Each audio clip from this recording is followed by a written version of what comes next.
दुनिया में भारत के प्रति तो धारणा ही बदल गई। भारत के प्रति लोगों की धारणा ही बदल गई और लोग यह मानते हैं वह दिन दूर नहीं है कि भारत 25, 30, 40 वर्षों में विश्व की महाशक्ति बन जाएगा, सुपर पावर बन जाएगा भारत। यह लोगों की धारणा बनने लगी। अभी मैं जब दिल्ली से आ रहा था तो इलाहाबाद एयरपोर्ट पर मैं अपनी जब प्लेन से उतरा तो थोड़ी देर के लिए मैं चला गया था, वहां जो रेस्ट रूम होता है उसमें मैं चला गया था। वहां पर एक समाचार पत्र मैंने पढ़ा। समाचार पत्र में एक अमेरिका के एम्बेसडर ने, हम कहां रख दिए कागज भाई, देखो तो वहां है, मैंने नोट किया था। मैंने छोटा कागज था ना, अमेरिका के एम्बेसडर ने उनका एक स्टेटमेंट था, मैं उसे मैं देख रहा था, वहां नहीं, अच्छा इसमें रखा हुआ है। अमेरिका के एम्बेसडर ने, मैं दुनिया का सबसे ताकतवर देश यदि कोई माना जाता है तो अमेरिका माना जाता है। तो अमेरिका के एम्बेसडर मिस्टर एरिक गार्सेटी हैं। उन्होंने एक कार्यक्रम को संबोधित करते हुए कहीं पर यह कहा, एक कोई इंटरनेशनल फोरम था, अंतर्राष्ट्रीय मंच था, उसको संबोधित करते हुए उन्होंने कहा, अगर आप भविष्य देखना चाहते हैं, अगर आप भविष्य देखना चाहते हैं तो आप भारत हैं। आप यदि भविष्य को महसूस करना चाहते हैं तो आप भारत आए, और यदि आप भविष्य पर काम करना चाहते हैं तो भारत आए। यह दुनिया के सबसे शक्तिशाली देश अमेरिका के राजदूत ने कहा है। ये हम लोगों के लिए कोई छोटी बात नहीं है। 1984 में फिर लगातार हम लोग अपने घोषणा पत्र में भाजपा ये कहती चली आ रही है कि हमारी सरकार बनेगी, संसद के दोनों सदनों में बहुमत मिलेगा, अयोध्या की धरती पर भव्य राम का मंदिर बनने से दुनिया की हमें कोई ताकत रोक नहीं पाई।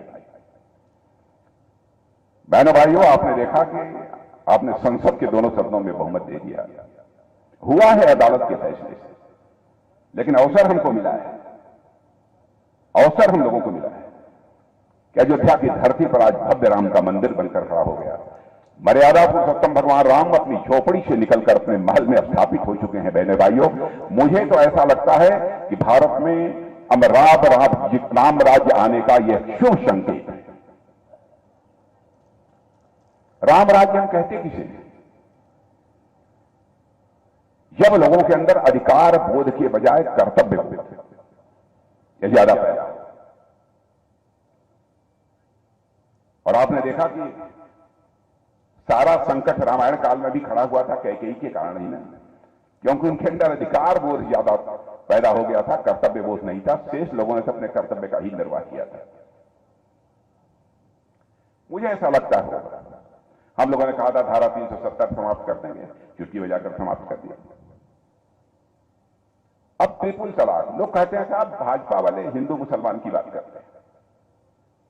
बहनों भाइयों, मैं ईमानदारी से कहना चाहता हूं, हिंदू मुसलमान ईसाई यहूदी इस नाम पर हम कोई भेदभाव नहीं करते, कोई भेदभाव नहीं करते।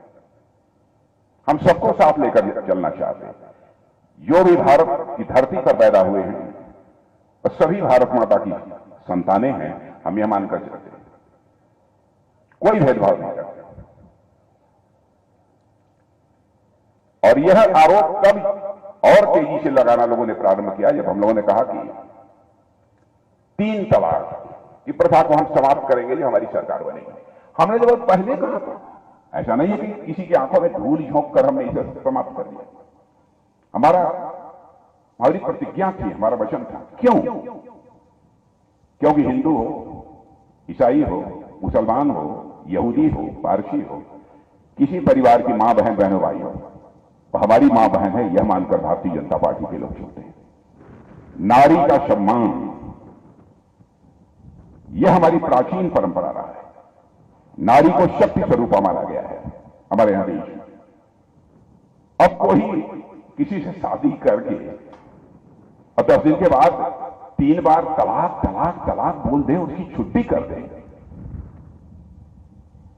तो दुनिया में कोई इसे भले ही बर्दाश्त कर ले, लेकिन भारतीय जनता पार्टी बर्दाश्त नहीं कर सकती। सत्ता आए अथवा जाए इसकी हमको परवाह नहीं है, लेकिन नारी शक्ति को अपने हिंदुस्तान की धरती पर हम कभी अपमानित नहीं होने देंगे।